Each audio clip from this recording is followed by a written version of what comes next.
Welcome to the Slop Temple. We pray this video helps. In this video, I will explain how to buy and trade on Webull. Open the Webull app, finish verification, and link a bank to fund your account so you can trade. Set up a simple watch list, learn to read candlesticks, and practice with paper trading before risking capital. Start with limit orders to control price, and review commissions, margin rules, and trading hours so you trade confidently and stay safe. In this video, I will explain how to buy and trade on Webull. Learn the core order types, market, limit, and stop, and choose based on your goal and risk tolerance. Market orders fill fast but can slip, while limit orders control execution price. Use stop loss to protect gains and consider OCO orders for paired strategies.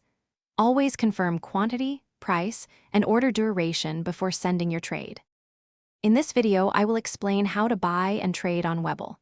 Manage risk by sizing positions to a small percent of your portfolio and using stop-loss orders to prevent big drawdowns. Balance growth and safety with diversification, and consider paper trading while refining strategies. Track your trades, review mistakes, and keep emotion out of decisions. Consistent rules and a calm approach grow skill and preserve. Thanks for watching. Consider subscribing if we helped you.